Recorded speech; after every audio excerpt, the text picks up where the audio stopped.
নমস্কার, সাহিত্য চিরন্তন বাংলা অডিও স্টোরি চ্যানেলে আপনাদের সকলকে স্বাগত।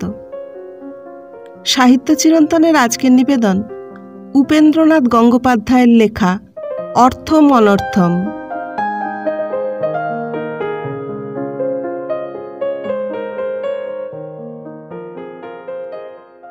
ডাক্তারির শেষ পরীক্ষার ফল জেনে দেশে ফিরলাম। মেডিকেল কলেজ থেকে উত্তীর্ণ হওয়া কতকটা কৃপণের বাড়ি ভোজ দেওয়ার মতো। আচমন করবার পূর্বে তা কোনো মতেই প্রত্যয় করা চলে না। তাই কলেজের নোটিশ বোর্ডে ছাপার অক্ষরে যেদিন আমার নাম দেখা গেল, তার পরদিন দীর্ঘ 6 বছরের বাসার সঙ্গে সব রকম দেনা পাওনা মিটিয়ে বিদায় গ্রহণ করলাম। পরীক্ষার পর, বিশেষত পরীক্ষা পাশ করার পর দেশে যাওয়া ছাত্রজীবনের চিরাগত প্রথা। তার মধ্যে কিছুই অপূর্ব ছিল না, কিন্তু আমার দেশে যাওয়ার মধ্যে সেই সহজ চিরন্তন কারণ ছাড়া গুরুতর কারণও বিদ্যমান ছিল। কিছুদিন থেকে দেশে যাবার জন্য একটু বিশেষভাবে আমার ডাক পড়েছিল, এবং সে ডাকের মধ্যে যে বিশেষ উদ্দেশ্যটি নিহিত ছিল তার রহস্য ভেদ করার পক্ষে যতটুকু বুদ্ধি এবং অনুমান শক্তির প্রয়োজন তার অভাব আমার ঘটেনি।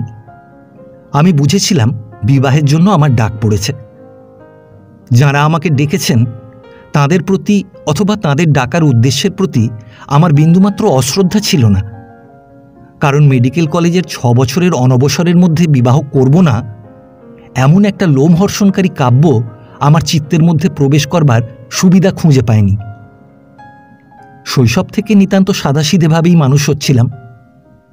লেখাপড়া শেষ করে বিবাহ করব এবং তারপর যথানিয়মে পিতা থেকে পিতামহ হয়ে মানবলীলা সম্বরণ করব, এইরূপ একটা নিতান্ত সহজ এবং সাধারণ ধরনের জীবন কল্পনা আপনা আপনি আমার মনের মধ্যে গড়ে উঠেছিল।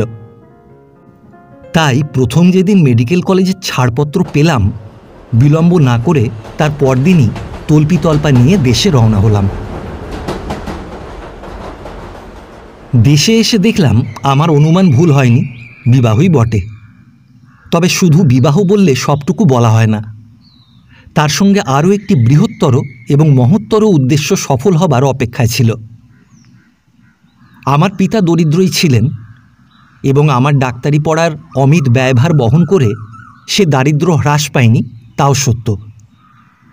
সেই বহু কষ্ট অর্জিত ডাক্তারি শিক্ষাকে প্রথম থেকে সার্থক করবার উদ্দেশ্যে পিতা আমার দ্বারা আমাদের সংসারকে দারিদ্র্য রোগ থেকে নিরাময় করে নেবার জন্য একটি ব্যবস্থা করেছিলেন। একটি মানুষের পরিবর্তে একটি পরিবারের চিকিৎসার ভার আমার উপর সর্বপ্রথম পড়েছিল। আমাদের গ্রামের যিনি জমিদার, তার অবিবাহিতা কিন্তু বিবাহযোগ্যা একটি কন্যা ছিল। সেই কন্যাটি তার একমাত্র কন্যা, যদিও একমাত্র সন্তান নয়। শুনলাম সেই কন্যাটির সঙ্গে আমার বিবাহ স্থির হয়েছে এবং রূপে ও গুণে কন্যাটি লক্ষ্মী স্বরূপা।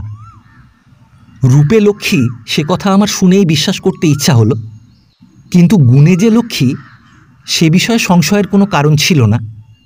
কেননা কথা হয়েছিল 10,000 টাকা নগদ এবং 5,000 টাকার অলংকার নিয়ে আমাদের গৃহলক্ষ্মী আমাদের গৃহে শুভাগমন করবেন, এবং তার পিতা অর্থাৎ আমার ভাবী শ্বশুর কলকাতায় থেকে ডাক্তারি ব্যবসা চালাবার মতো আমার সমস্ত ব্যবস্থা করে দেবেন।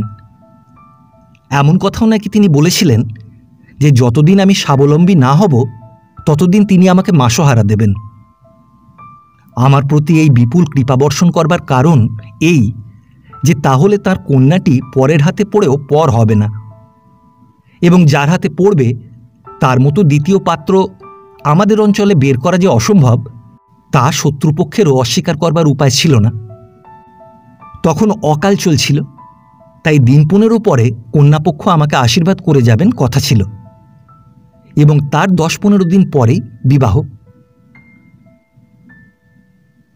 বাংলাদেশে পুরুষ মানুষের বিবাহ কঠিন ব্যাপার নয়, বিশেষত সেই সকল পাত্রের পক্ষে যাদের কপালে বিশ্ববিদ্যালয়ের শেষ ছাপ পড়ে গেছে। সুতরাং বিবাহের সম্বন্ধ স্থির হওয়ার মধ্যে আনন্দের কথা থাকলেও বিস্ময়ের কথা কিছু ছিল না। কিন্তু বিশ্ববিদ্যালয়ের সর্বোত্তম পাত্রের জন্য প্রেমচাঁদ রায়চাঁদ যতটা করে যেতে পারেননি, আমার জন্য পিতা তার ব্যবস্থা করে রেখেছিলেন। তাই যে কিশোরীটির আমাদের অন্তঃপুরে এবং আমার হৃদয়পুরে এসে প্রবেশ করবার কথা, তার প্রবেশের জন্য আমরা ততটা ব্যগ্র হইনি যতটা হয়েছিলাম সেই সকল সামগ্রীগুলির জন্য যাদের লোহার সিন্ধুকে এসে প্রবেশ করবার কথা ছিল। অর্থাৎ হৃদয়ের কবাট যথাকালে মুক্ত হবার অপেক্ষায় ছিল, কিন্তু সিন্ধুকের কবাট আমরা পূর্বাহ্নেই খুলে রেখেছিলাম। নগদ 10,000 টাকার মধ্যে পছন্দর কোনো কথা ছিল না। আমাদের সংসারের ইতিহাসে এমন কোনো বড়লোক জন্মগ্রহণ করেননি যিনি তা পছন্দ না করতেন। তাই টাকা এবং অলংকারের সঙ্গে রক্তমাংসের যে পদার্থটির আসবার কথা ছিল, সংসারের লাভের খাতে তাকে স্থান দেওয়া হয়নি। সকলেই সোনা এবং রূপার স্বপ্ন দেখত। এমনকি আমারও কানে মলের রুনুঝুনু অপেক্ষা টাকার ঝনঝনানিটাই বেশি বাজত, এবং নিরালা গৃহকোণে নোলক পরায় একটি ঢলঢলে মুখের অপেক্ষা জমিদার শ্বশুরমশায়ের পুষ্ট গুম্ফের চিত্র বেশি মনে পড়ত। আমাদের সংসারে সকলের মনের অবস্থা যখন ঠিক এই রূপ, তখন ঘটনাস্রোত ধীরে ধীরে অন্যদিকে ফেরবার উপক্রম করল। সুবিধার পূর্ণিমায় আমাদের শীর্ণ সংসারে যে রূপার বান ডাকবার কথা ছিল, দিনের পর দিন পলি পড়ে তার পথ বন্ধ হয়ে গেল। কেমন করে এইবার সেই কথা বলবো। ডাক টিকিট কেনবার জন্য সেদিন গ্রামের ডাকঘরে গিয়েছিলাম। দেখলাম ঘরের মধ্যস্থলে বসে গৌরবর্ণ প্রৌঢ় একটি ভদ্রলোক সম্মুখে টাকা পয়সা সাজিয়ে নিবিষ্ট মনে হিসাব মেলাচ্ছেন। বুঝলাম তিনি পোস্টমাস্টার এবং নতুন এসেছেন। 5টা বাজতে তখন বেশি বিলম্ব ছিল না। আমাকে দেখে তিনি বললেন, কি চাই আপনার? আমি বললাম, 4খানা 2 পয়সার টিকিট। গণনার মধ্যে ফরমাইশ করে ভদ্রলোককে একটু বিব্রত করেছি তা বুঝতে পারলাম। তিনি একবার ওঠবার চেষ্টা করলেন, একবার হিসাব ও টাকা পয়সার দিকে চেয়ে একটু চিন্তা করলেন, তারপর ঘরের একদিকে দৃষ্টিপাত করে বললেন, মনুমা, এই 4খানা টিকিট বাবুকে দাও তো। একটি 13-14 বছরের মেয়ে পোস্টমাস্টারের কাছ থেকে 4খানি টিকিট নিয়ে আমার সামনে উপস্থিত হলো।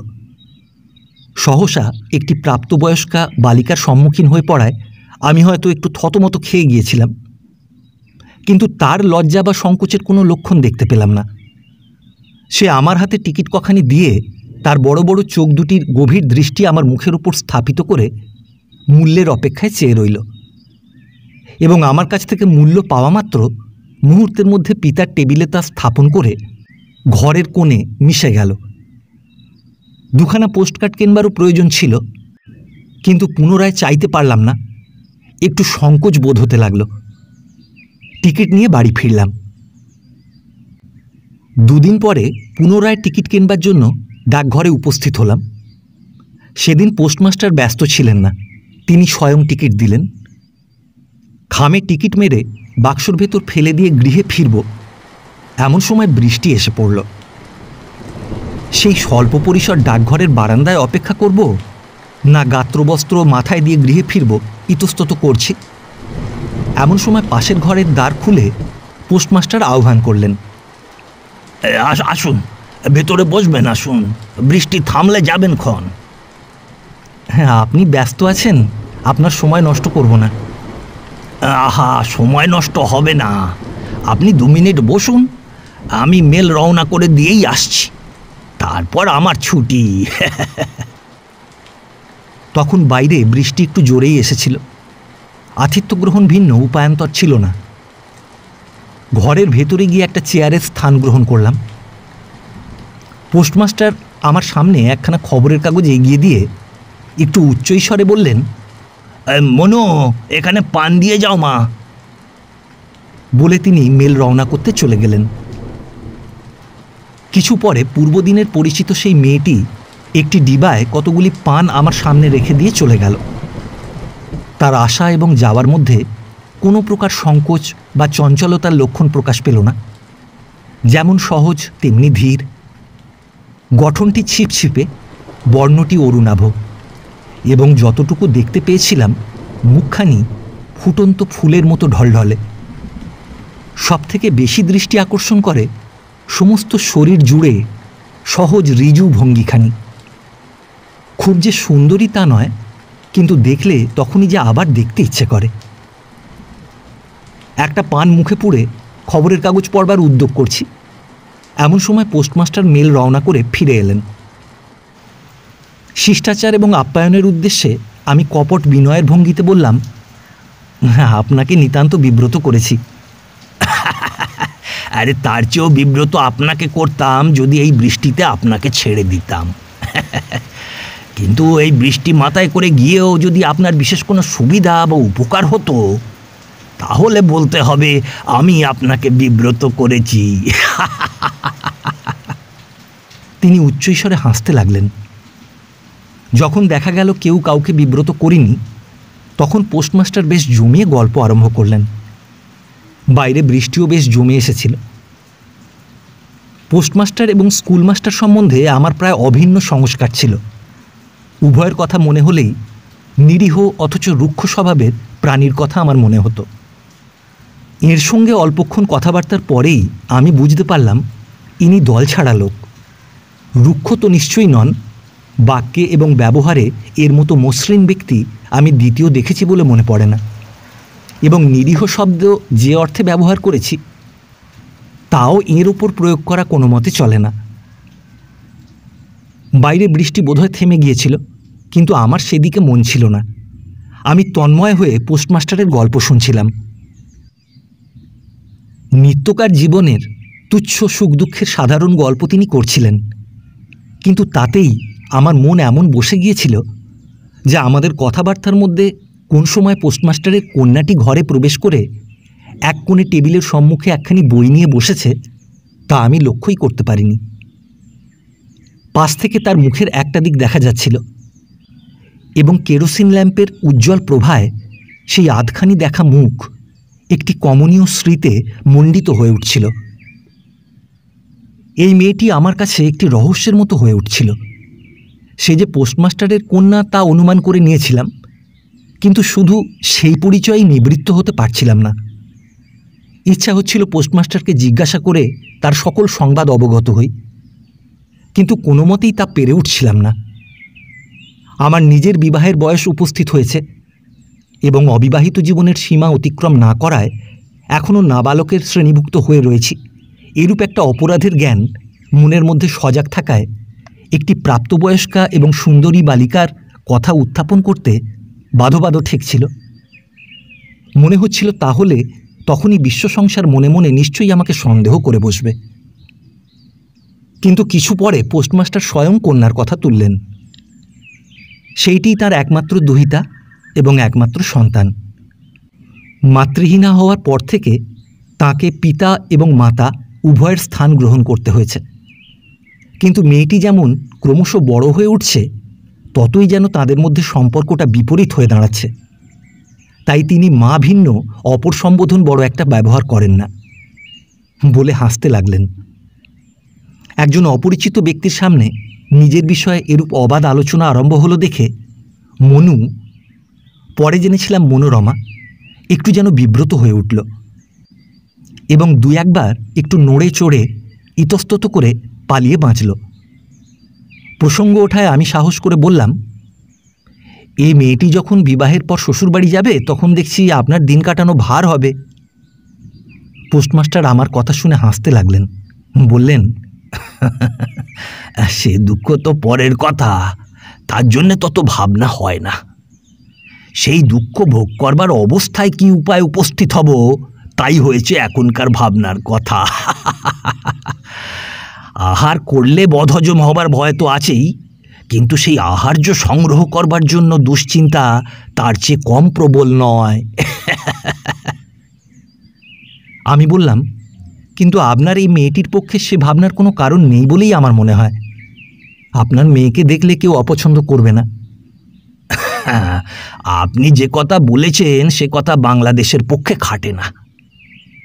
টাকা দিয়ে যে দেশে জামাই কেনবার প্রথা চলছে সেখানে টাকার উপরেই সব নির্ভর করে। আমার এ কথার প্রমাণস্বরূপ ওই আপনাদের গ্রামেরই একটি নজির দেখাতে পারি। এই গ্রামের কোনো ভদ্রলোকের ছেলের সঙ্গে ওই আমার মেয়ে মনোরমার বিবাহের কথা পাকা হয়েছিল।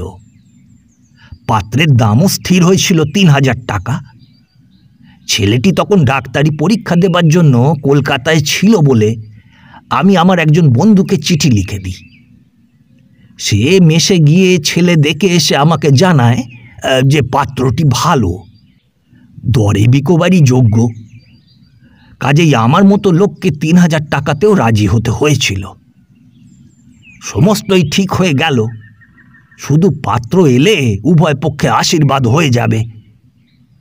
এমন সময় গ্রামের জমিদার সেই পাত্রের ওপর ওই ১০,০০০ ২০,০০০ কি একটা মস্ত দর হাঁকলেন।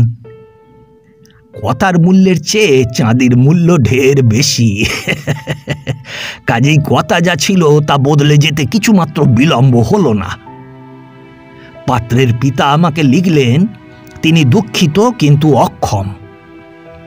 দুঃখিত কথাটা একেবারেই মিথ্যা, কিন্তু তিনি যে অক্ষম সে বিষয়ে কোনো সন্দেহ ছিল না। বলে পোস্টমাস্টার উচ্চস্বরে হাসতে লাগলেন। আমি জানি না কেমন করে আমার মুখ দিয়ে বের হয়ে গেল, অন্যায়, ভয়ানক অন্যায়, এবং একটা অপমান ও হীনতার বেদনায় আমার সমস্ত দেহ ভরে উঠল। পোস্টমাস্টার বললেন, ন্যায় অন্যায়ের বিচার ছেড়ে দিলেও অবস্থা তো এই। এতে আপনি কি করে বলেন যে মেয়ের বিবাহ সম্বন্ধে আমার কোনো ভাববার কারণ নেই? পোস্টমাস্টারের কথা ভালো করে আমার কানে প্রবেশ করছিল না। বিরক্তি, ক্রোধ ও লজ্জায় আমার সমস্ত মন আচ্ছন্ন হয়ে উঠেছিল। এই আচরণ যে সামান্য সম্পত্তি ক্রয় বিক্রয় সম্বন্ধে হলেও লজ্জাজনক হতো। ভদ্রলোকের কথা এবং ভদ্রলোকের কন্যা কি এমনই তুচ্ছ জিনিস যে তা নিয়ে যেমন ইচ্ছে খেলা করা চলে? সে সম্বন্ধে কোনো দায়িত্ব, কোনো সম্ভ্রমের প্রয়োজন হয় না।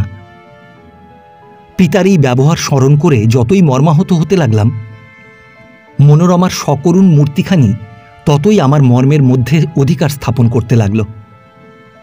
এই মনোরমা যে আমার মনের অগোচরে এই দুদিনে আমার হৃদয়ের মধ্যে এমন প্রবলভাবে অধিকার স্থাপন করেছে, এই মনোরমা তার সমস্ত সম্পদ এবং সমস্ত মাধুর্য নিয়ে আমার আশ্রয়ে উপনীত হয়েছিল, কিন্তু অর্থের লালসা তাকে ঘৃণিতভাবে ফিরিয়ে দিয়েছে। তখনও বৃষ্টি পড়ছিল, কিন্তু আর অপেক্ষা করব না স্থির করে উঠে পড়লাম। বিশেষত পোস্টমাস্টারের কাছে পাছে আত্মপরিচয় দিতে হয় সেই ভয় করছিল। পোস্টমাস্টার বললেন, বৃষ্টি এখনো থামেনি, এখনই কেন উঠছেন? আমি বললাম, এই বৃষ্টি থামতে বিলম্ব আছে, আর দেরি করব না। নিতান্তই যদি যাবেন তাহলে একটা ছাতি নিয়ে যান, কাল পাঠিয়ে দেবেন। বলে আমার আপত্তি সত্ত্বেও উচ্চকণ্ঠে বললেন, মনু, আমার ছাতিটা দিয়ে যাও তো মা। মনোরমা একটা ছাতি নিয়ে উপস্থিত হলো এবং সেটা আমার সামনে রেখে তার পড়বার স্থানে গিয়ে বসল। কিন্তু মনে মনে যা ভয় করছিলাম তাই ঘটল। পোস্টমাস্টার বললেন, আপনার সঙ্গে এতক্ষণ আলাপ করলাম, কিন্তু নামটি জানা হয়নি তো। কি করব প্রথমটা ঠিক করতে পারলাম না, কিন্তু তখনই সামলে নিয়ে বললাম, হ্যাঁ, আমার নাম বিনয়ভূষণ মিত্র। পোস্টমাস্টার যেন একটু চমকে উঠলেন, বললেন, আপনার পিতার নাম? শ্রীযুক্ত পরেশনাথ মিত্র। পোস্টমাস্টার অল্পক্ষণ বিস্ময় বিহ্বল দৃষ্টিতে আমার দিকে চেয়ে রইলেন। তারপর সহসা উচ্চস্বরে হেসে উঠে বললেন, তাই বুঝি? তবে তো বেশ হয়েছে দেখছি। কিন্তু কিছু মনে করবেন না, আমি একটি কথাও অযথা বলিনি। দেখলাম মনোরমা ঈষৎ মুখ ফিরিয়ে আমার দিকে চেয়ে রয়েছে এবং মনে হলো তারও মুখে যেন কৌতুকের একটি ক্ষীণ হাস্যরেখা ফুটে উঠেছে। আমি বললাম, আপনি অযথা কিছুই বলেননি, এই বিষয়ে আমার যা বক্তব্য তা পরে জানাবো, বলে প্রস্থান করলাম। বিপিন আমার খুড়তুতো ভাই, আমরা প্রায় সমবয়স্ক, তাই উভয়ের মধ্যে সম্পর্ক অনেকটা বন্ধুর মতো দাঁড়িয়েছিল। বাড়ি গিয়ে বিপিনকে জিজ্ঞাসা করলাম, এখানকার পোস্টমাস্টারের মেয়ের সঙ্গে আমার বিয়ের কথা হয়েছিল? বিপিন বলল, তা তুমি জানো না? কথা হয়েছিল কেন, স্থিরিত হয়ে গিয়েছিল। তবে ভাঙল কেন? আরও ভালো জুটে গেল বলে ভাঙল। আরও ভালো কিসে? টাকায়? তাহলে এখন যদি রাজার মেয়ে জুটে যায় তাহলে এ সম্বন্ধও ভেঙে যাবে। বিপিন একটু চিন্তা করে বলল, হ্যাঁ, তা যেতে পারে। আমার সর্বশরীর জ্বলছিল। পোস্টমাস্টার যে বলেছিলেন কথার চেয়ে চাঁদির মূল্য ঢের বেশি, তা আমার কানে তখনও বাজছিল। বললাম, তা যদি যেতে পারে তো তাই যাক, আমি জমিদারের মেয়েকে বিয়ে করব না। বিপিন হেসে বলল, কেন, রাজার মেয়ে জুটেছে নাকি? হ্যাঁ, জুটেছে। রাজা আমাদের গ্রামের পোস্টমাস্টার, আমি তার মেয়েকেই বিয়ে করব। হ্যাঁ, তাহলে শুধু টাকায় নয়, সব দিকেই তুমি ঠকবে। আমি বললাম, তাহলে মান বজায় থাকবে। টাকার চেয়ে ভদ্রলোকের কথার মূল্য কম, সেটা প্রমাণ হবে না। আচ্ছা, সে যা হোক, এসব কথা তুমি শুনলে কার কাছে? একটু ইতস্তত করে দেখলাম গোপন করবার কোনো কারণই নেই। বললাম, স্বয়ং পোস্টমাস্টারের কাছে। আমি তাঁর বাড়ি আজ প্রায় 2 ঘন্টা ছিলাম। বিপিনের মুখে হাসির রেখা ফুটে উঠল। সে বলল, হ্যাঁ, পোস্টমাস্টারের মেয়েকে দেখেছ? দেখেছি। ও, তাই বলো। পোস্টমাস্টারের মেয়েকে দেখে তোমার মনে প্রেম হয়েছে, তাই তোমার মাথার মধ্যে ন্যায়ের সেপাইগুলো হঠাৎ দাপাদাপি লাগিয়ে দিয়েছে। জমিদারের মেয়েকে যদি প্রথমে দেখতে তাহলে এরকমটা হতো না। বিপিনের সঙ্গে শুধু নয়, গৃহের আরও কয়েকজনের সঙ্গে এ বিষয়ে কথাবার্তা হলো। বাবার কানেও যে কথাটা পৌঁছেছিল তার প্রমাণ পেলাম স্বয়ং পোস্টমাস্টারের কাছে। দিন 2-3 পরে পোস্ট অফিসে নিয়মিত চিঠি ফেলবার অছিলায় বিকালে বেড়াতে গিয়েছিলাম। পোস্টমাস্টার সাক্ষাৎ হতেই বললেন, আপনি এদিকে আসা বন্ধ করুন, এখানে ছেলে ধরার ভয় হয়েছে। তিনি হাসতে লাগলেন। এ কথার তাৎপর্য গ্রহণ করতে না পেরে বললাম, কীরকম? আজ সকালে আপনার পিতার সঙ্গে পথে সাক্ষাৎ হয়েছিল। তার মুখে শুনলাম আমি নাকি ছেলে ধরা হয়েছি আর আপনাকে ধরবার চেষ্টায় ব্যস্ত আছি। তার মন থেকে এই অমূলক আশঙ্কা দূর করবার অভিপ্রায় তাকে জানিয়েছি যে আমার ডাকঘরে 200-500 টাকা ধরবার মতন থলেই আছে। তার মধ্যে MB পাস করা বলিষ্ঠ ছেলেকে ধরা সম্ভব নয়। আর জমিদার বাড়ি 20,000-25,000-এর থলে আছে, সেখানে সে ব্যাপারটা খুব সম্ভব। বলে পোস্টমাস্টার উচ্চস্বরে হাসতে লাগলেন। পাশের ঘর থেকে চাপা হাসির শব্দ শোনা গেল না বটে, কিন্তু চুড়িবালার ঠুংঠাং মৃদু মধুর শব্দের মধ্যে একটি কৌতুকস্মিত মুখ আমার চোখের সামনে ফুটে উঠল। পোস্টমাস্টার বললেন, কিন্তু এই আর এক দিক থেকে দেখলে এটা খুব স্বাভাবিকও বটে। আমি ঠকেছি বলে ওদের মনে মনে এটা আশঙ্কা আছে, পাছে আমিও ঠকাই। 3 দিন পরে পোস্টমাস্টার বললেন, আজ আবার একটা নতুন ঘটনা ঘটেছে। সকালবেলা জমিদারের এক গোমস্তা এসে হাজির। তাকে দিয়ে জমিদার মশাই বলে পাঠিয়েছেন যে আমি যদি বেশি চালাকি করি তাহলে গ্রামে বাস করা আমার দায় হবে। আর চালাকিটা কি জিজ্ঞাসা করায় বললে আমি নাকি আপনাকে খেপাচ্ছি। তার উত্তরে আমি বলে পাঠিয়েছি যে জমি মাত্রেই জমিদার বলে এক প্রকার জীব থাকে, তা আমি এই গ্রামে এসে নতুন দেখছি নে, এবং এ সম্বন্ধে আমার বিভীষিকাও তেমন নেই। সুতরাং ও কথা বলে ভয় দেখিয়ে কোনো ফল হবে না।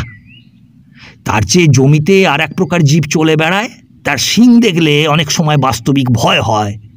তো খ্যাপানোর কথায় বলেছি যে জমিদার যার কথা বলে পাঠিয়েছেন তার কথা বলতে পারি নে, কিন্তু জমিদার মশাই স্বয়ং যে খেপেছেন সে বিষয়ে কোনো সন্দেহ নেই।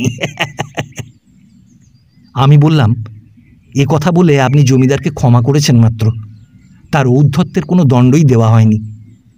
আমি যদি সে সময় উপস্থিত থাকতাম তাহলে গোমস্তাকে অত সহজে নিষ্কৃতি দিতাম না।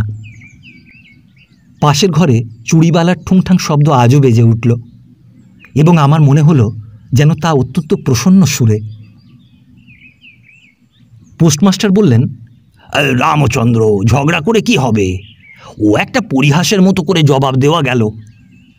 আপনার বিবাহের রাত্রে সেখানে গিয়ে 2খানা লুচি চিবোতে হবে, তার পথটাও রাখা চাই তো। বলে পোস্টমাস্টার তার স্বভাবসুলভ উচ্চস্বরে হাসতে লাগলেন। উৎসাহে এবং আত্মসম্ভ্রমের তাড়নায় আমার মনের মধ্যে একটা প্রবল ঝোঁক এসেছিল। মনে হলো এমন চমৎকার করে একটা কিছু বলি যাতে পাশের ঘরে চুড়ি ও বালা আর একবার মুখর না হয়ে থাকতে পারবে না। কিন্তু তেমন কিছু জুগিয়ে উঠল না। বললাম, এখনও পরিবারে আমার বিয়ে করবার প্রবৃত্তি আছে, আমাকে এতটা নীচ মনে করে আমার প্রতি অবিচার করছেন। পোস্টমাস্টার আমার কথা শুনে ব্যস্ত হয়ে পড়লেন। বললেন, না না, ও কথা বলবেন না, তাহলে আমার নামে যেসব দুর্নাম রটেছে সেগুলোর ভিত্তি বেঁধে যাবে। এতে আর জমিদার মশাইয়ের বিশেষ দোষ কি আছে? সকলেই যাতে নিজের অনিষ্ট বা ক্ষতি না হয় সে বিষয়ে সচেষ্ট হয়। কিন্তু 5 দিন পরে পোস্টমাস্টারের মুখে যে কথা শুনলাম তাতে ধৈর্য রাখা অসম্ভব হয়ে উঠল। সেদিন সন্ধ্যার পর পোস্ট অফিসে বেড়াতে গিয়েছিলাম। পোস্টমাস্টার টেবিলের সামনে বসে পত্র লিখছিলেন এবং মনোরমা পাশে দাঁড়িয়ে পত্রের দিকে চেয়েছিল। পোস্টমাস্টার তার অভ্যাস অনুযায়ী একবার হাসবার চেষ্টা করলেন বটে, কিন্তু বর্ষা দিনের রৌদ্রের মতো সেই ফিকে হাসি নিতান্ত ক্ষণস্থায়ী হল এবং বেদনার মূর্তি তার মধ্যে পরিস্ফুট হয়ে উঠল। আমার মুখের ভাবে পোস্টমাস্টার বোধহয় আমার মনের কথা বুঝতে পারলেন। বললেন, বিনয়বাবু, ওই আপনাদের জমিদার আমাকে শুধু গ্রাম ছাড়া করেই নিশ্চিন্ত হতে পারছেন না। সরকারের অতিথিশালায় যাতে আমার একটা স্থান হয় তার বন্দোবস্তও তিনি করে দিচ্ছেন। আমি ব্যগ্রভাবে জিজ্ঞাসা করলাম, আবার কি হয়েছে? পোস্টমাস্টার তার তীক্ষ্ণ চক্ষুদ্বয় আমার মুখের উপর স্থাপন করে বললেন, আমি জমিদারের 200 টাকা চুরি করেছি। মাসখানেক হলো জমিদারের নামে 200 টাকার একটা মানি অর্ডার আসে। আমি সেটা পিয়ন দিয়ে জমিদার বাড়ি পাঠিয়ে দিই। পিয়ন সেদিন আমাকে এসে বলে যে জমিদার তেল মাখছিলেন, তার আদেশ মতো তার একজন আত্মীয় জমিদারের নামে দস্তখত করে টাকা নিয়েছে। এখন জমিদার এই বলে রিপোর্ট করেছেন যে টাকা তিনি পাননি। যিনি টাকা পাঠিয়েছিলেন তার কাছ থেকে তিনি জানতে পেরেছেন যে তার নাম জাল করে কে টাকা নিয়েছে। এই ব্যাপার তদন্তের জন্য 3 দিন পরে পোস্টাল সুপারিনটেন্ডেন্ট আসবেন। এখন আমার যে প্রধান সাক্ষী পিয়ন, জমিদার মশাই নিশ্চয়ই তাকে পয়সার পথ দেখিয়ে থাকবেন। সে যে জমিদার বাড়ি গিয়ে টাকা দিয়ে এসেছে সে কথা সে আমারই কাছে অস্বীকার করেছে। কাজে কাজেই দাঁড়াচ্ছে যে আমি কাউকে দিয়ে সই করিয়ে টাকাটা নিয়েছি। এখন মানি অর্ডারে যে দস্তখত করেছিল তাকে খুঁজে বার করতে না পারলে আমার কি অবস্থা হবে বুঝতেই পাচ্ছেন। ক্রোধে এবং ঘৃণায় আমার মুখে বাক্য সরছিল না। দেখলাম মনোরমা আমার মুখের দিকে একদৃষ্টে চেয়ে আমার বক্তব্যের অপেক্ষায় আছে। তার পিতার এই আসন্ন বিপদের মধ্যে তার লজ্জা বা সংকোচ করবার অবকাশ ছিল না। তাই আজ আমি আসাতেও সে এক পা না নড়ে যেখানে দাঁড়িয়েছিল ঠিক সেইখানেই দাঁড়িয়ে রইল। আমি বললাম, জমিদার বলে সে কি মনে ভেবেছে যা ইচ্ছে তাই করতে পারে? আচ্ছা, তাহলে একবার ভালো করে দেখা যাক আমরাও তাকে বিপদে ফেলতে পারি কি না। আমার কথা শুনে পোস্টমাস্টার হাসতে লাগলেন। বললেন, তা পারা যাবে না। মানুষকে পেষণ করবার সর্বোত্তম অস্ত্র হচ্ছে টাকা, যেটা আমার হাতে নেই। তবে আপনার দ্বারা আমার এই বিপদে কতকটা সাহায্য পাওয়া সম্ভব বটে। আমি ব্যগ্রভাবে বললাম, বলুন কি করে? যদি অসম্ভব হয় তাহলেও আমি প্রাণপণ চেষ্টা করব। যদি কিছু মনে না করেন তাহলে বলি।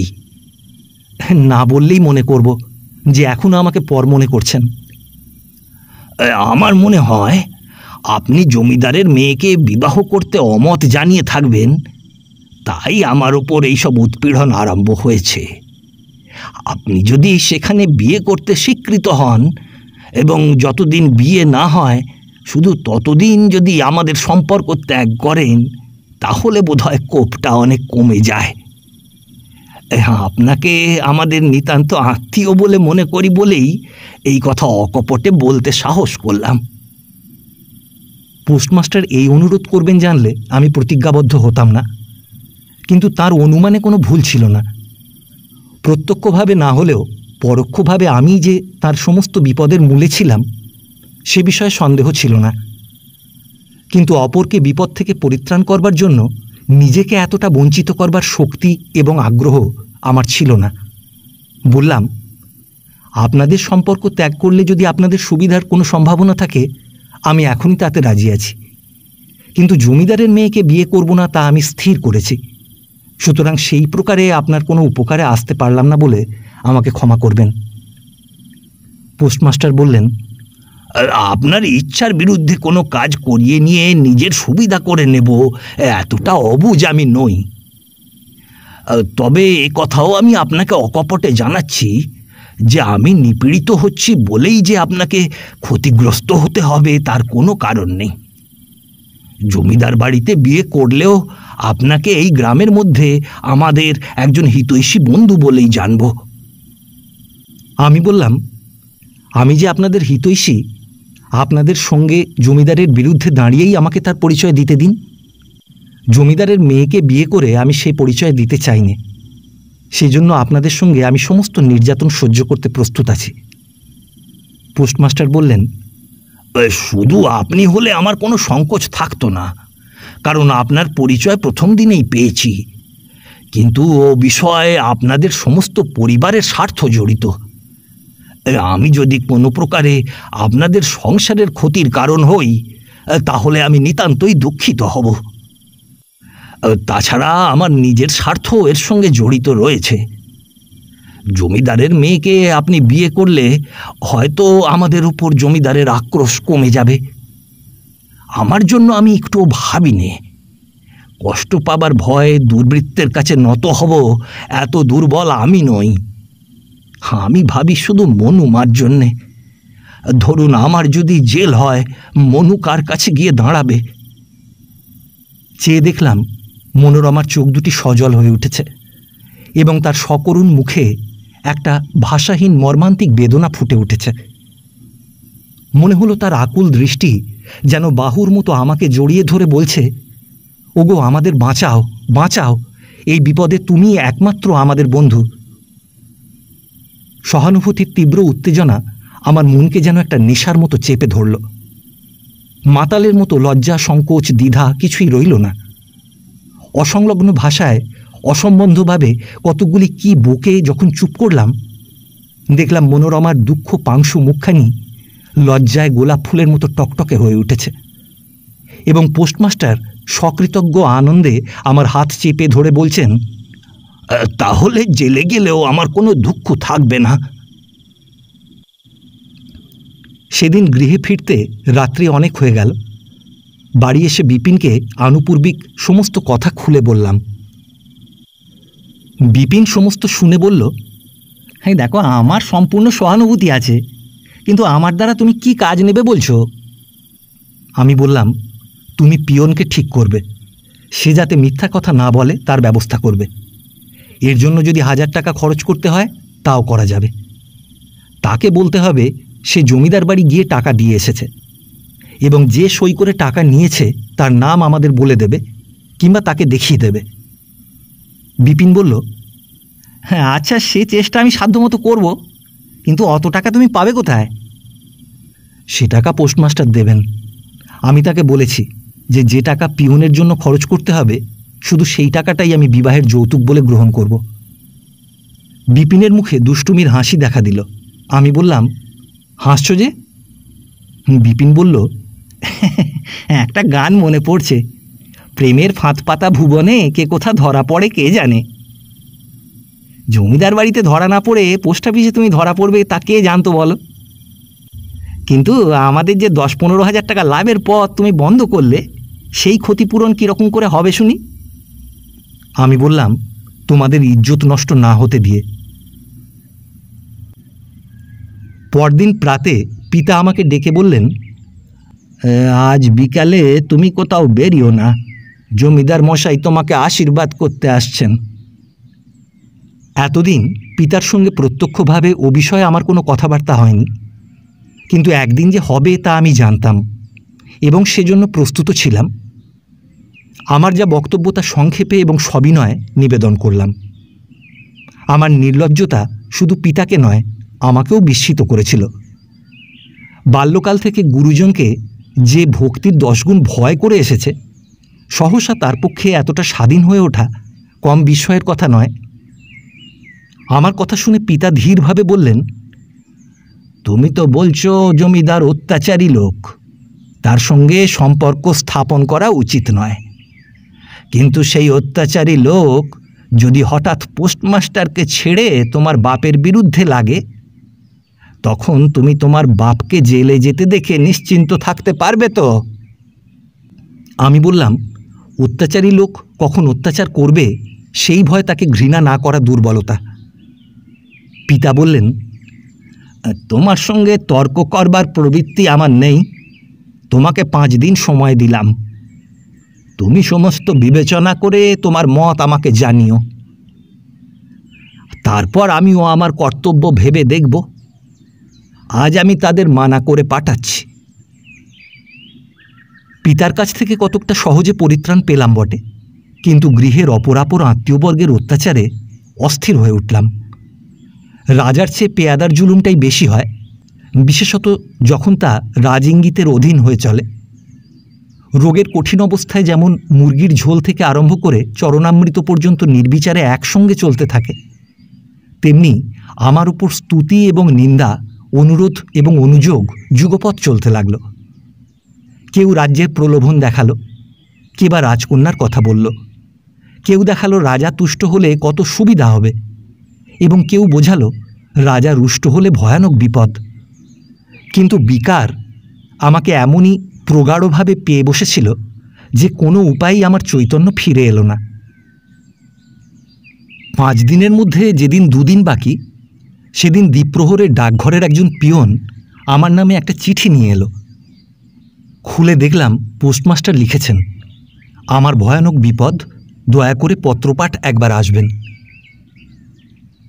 ডাকঘরে যখন উপস্থিত হলাম তখন পোস্টমাস্টার অফিস ঘরে ব্যস্ত ছিলেন।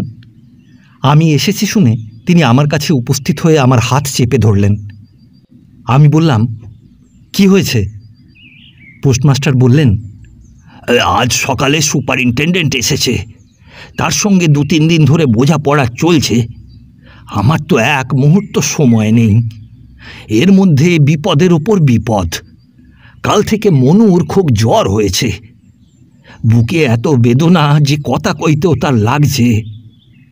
আজ সকালে বেনি ডাক্তারকে আনতে পাঠিয়েছিলাম। তিনি বলে পাঠিয়েছিলেন যে বাবুদের বাড়ি হয়ে বেলা 11টার সময় আসবেন। এখন একজন লোক বলে গেল যে বেনি ডাক্তার আসতে পারবেন না। এ সবই জমিদারের কাণ্ড। সেই ডাক্তারকে আসতে মানা করে দিয়েছে। গ্রামে তো আর ডাক্তার নেই, তাই আপনাকে ডেকেছি। এ বিপদে একমাত্র আপনিই সহায়। আমার বুদ্ধি লোপ পাবার মতো হয়েছে। আপনি মনুর চিকিৎসা ও সেবা দুয়েরই ভার নিন। পোস্টমাস্টারের কণ্ঠের স্বর কাঁপছিল এবং দেখলাম তার চক্ষু অশ্রুসিক্ত হয়ে উঠেছে। আজকের এই নতুন বিপদে দেখলাম তিনি ভেঙে পড়েছেন। তাকে সান্ত্বনা দিয়ে পাশের ঘরে মনোরমাকে দেখতে গেলাম। মনোরমা শয্যায় পাশ ফিরে শুয়েছিল, বোধহয় একটু তন্দ্রা এসেছিল। জ্বর পরীক্ষা করবার জন্য তার হাত ধরতেই তার তন্দ্রা ভেঙে গেল এবং একটু চমকে আমাদের দিকে ফিরে চাইল। আমি বললাম, কোনখানে তোমার ব্যথা বোধ হচ্ছে? মনোরমা হাতের ইঙ্গিতে ডান দিকের বুক ও পিঠ দেখিয়ে দিল। পোস্টমাস্টারকে অফিসে যেতে বলে স্টেথোস্কোপ আনবার জন্য আমি গৃহে গেলাম। স্টেথোস্কোপ নিয়ে এসে মনোরমাকে পরীক্ষা করে দেখলাম ডান দিকের বুক ও পিঠ নিউমোনিয়ায় গুরুতরভাবে আক্রান্ত হয়েছে এবং বাম দিকেও রোগ সঞ্চারের লক্ষণ দেখা দিয়েছে। অনিচ্ছা সত্ত্বেও কর্তব্যের অনুরোধে পোস্টমাস্টারকে মনোরমার পীড়ার গুরুত্বের কথা জানালাম এবং তার ফলে যখন মনোরমার জীবনের পূর্ণ দায়িত্ব আমার উপরে এসে পড়ল, তখন জীবনপণ করে মনোরমার সেবা ও চিকিৎসায় নিযুক্ত হলাম। প্রয়োজনীয় ওষুধের তালিকা করে সেই দিনই বিপিনকে ওষুধ আনবার জন্য কলকাতায় পাঠিয়ে দিলাম। বিকালে মনোরমার জ্বর একটু কমল। আমি মনোরমাকে জিজ্ঞাসা করলাম, একটু ভালো বোধ করছো কি? মনোরমা ঘাড় নেড়ে জানালো ভালো বোধ করছে। তারপর সহসা আমার মুখের প্রতি উৎসুক দৃষ্টি স্থাপিত করে বলল, সাহেবের সঙ্গে বাবার কি কথা হলো? আমি বললাম, সেজন্য তোমার কোনো চিন্তা নেই, সাহেব নিশ্চয়ই ভালো রিপোর্ট করবেন। কষ্টের মধ্যেও মনোরমার চোখ দুটি দীপ্ত হয়ে উঠল। ব্যগ্রভাবে বলল, কেমন করে জানলেন? মনোরমার এই প্রশ্নে আমি একটু বিপদে পড়লাম, কারণ সাহেব যে ভালো রিপোর্ট করবেন সে সম্বন্ধে আমার কোনো জ্ঞান ছিল না। শুধু মনোরমাকে একটু আশ্বস্ত করবার উদ্দেশ্যে ওইরূপ বলেছিলাম। আমি বললাম, পিয়নকে সত্যি কথা বলতে রাজি করিয়েছি। সে বলবে যে জমিদারের আদেশ মতো জমিদারের একজন আত্মীয়কে টাকাটা সে দিয়েছিল, তাহলে আর তোমার বাবার কোনো ভয় থাকবে না। আমার কথা শুনে মনোরমার চোখ দুটি কৃতজ্ঞতায় সজল হয়ে উঠল। আমি বললাম, মনোরমা, তোমার পুলটিস বদলে দেবার সময় হয়েছে। মনোরমা বলল, থাক, আর দিতে হবে না। কেন? মনোরমা ঈষৎ সংকুচিত হয়ে একটু ইতস্তত করে বলল, আপনার হাতে অত গরম লাগে, ফোসকা হতে পারে। আমি হেসে বললাম, সেজন্যে তোমার ভাবনা নেই। তুমি আগে ভালো হয়ে ওঠো, তারপর না হয় আমার ফোসকার সেবা তুমিই করো। মনোরমার ক্লিষ্ট অধরে সলজ্জ হাসির রেখা স্ফুরিত হয়ে উঠল। আমার কথার কোনো উত্তর না দিয়ে সে একদৃষ্টে অন্যদিকে চেয়ে রইল। হঠাৎ চিকিৎসা এবং সেবা আরম্ভ হয়েছিল বলেই হোক, কিংবা যে কারণেই হোক, সন্ধ্যা পর্যন্ত মনোরমা অপেক্ষাকৃত ভালোই ছিল। কিন্তু সন্ধ্যার পর থেকে জ্বর এবং অপরাপর উপসর্গ পুনরায় বৃদ্ধি পেল। আমি ও পোস্টমাস্টার সমস্ত রাত্রি মনোরমার শিয়রে বসে সেবা করলাম, কিন্তু কোনো ফল হলো না। পরদিন প্রাতে পরীক্ষা করে দেখলাম মনোরমার ফুসফুস পরিপূর্ণভাবে আক্রান্ত হয়েছে। আমার ডাক্তারি জীবনের প্রথম রোগী মনোরমা। কলেজের দিন অভিজ্ঞতার ঊর্ধ্বে 1 ইঞ্চিও উঠতে পারিনি, কিন্তু ভোরের আলোয় মনোরমার মুখ দেখে মনে হলো সে আর বাঁচবে না। তার সুনির্মল মুখের উপর সূক্ষ্ম অথচ স্পষ্ট এমন একটা ছায়া লক্ষ্য করলাম, যা দেখে আমার মন একেবারে ভেঙে পড়ল। আমার ডাক্তারি শিক্ষার সমস্ত শক্তি এবং জ্ঞান সঞ্চিত করে প্রাণপণে আর একবার মনোরমার চিকিৎসায় লাগলাম। যা কিছু আমার জানা বা শোনা ছিল কিছুই বাকি রাখলাম না, কিন্তু বৃথা বৃথা। তখন তো আর ব্যাধির কোনো কথা ছিল না। জগতের সমগ্র চিকিৎসাশাস্ত্রের সমবেত চেষ্টা যাকে প্রতিরোধ করতে সম্পূর্ণ অক্ষম, তাই মনোরমার দেহের মধ্যে ধীর এবং অপ্রতিহতভাবে তখন প্রবেশ করতে আরম্ভ করেছিল। দেশ ভাসিয়ে বন্যা ছুটেছিল, তার সম্মুখে এক মুঠো মাটি ফেলে কোনো লাভ ছিল না। দ্বীপ্রহর থেকে মনোরমার কণ্ঠ রোধ হয়ে গেল। মুখে তার আর কোনো কথা রইল না, শুধু প্রশস্ত দুটি চক্ষুর সকরুণ দৃষ্টি প্রভাত আকাশের বিলীনোদ্যত তারকার মতো আমাদের দিকে ক্ষীণভাবে সমস্ত দিন জেগে রইল। তারপর সন্ধ্যাকালে যখন একটির পর একটি করে তারকা ফুটে উঠছিল, তখন দেখলাম মনোরমার চক্ষু তারকা সেই সময়েরই একটি কোন মুহূর্তে সহসা স্থির অপলক হয়ে গেছে। সে ঘটনার কথা অবগত হয়ে জমিদার মশাই এবং আমার পিতা বোধহয় কতকটা নিশ্চিন্ত বোধ করেছিলেন, কিন্তু মনোরমার মৃত্যু 10 বছর হয়ে গেছে। আমি এখনো নিশ্চিন্ত হতে পারিনি। আমার এখনো মনে হয় এই জীবনে যা ঘটল না তা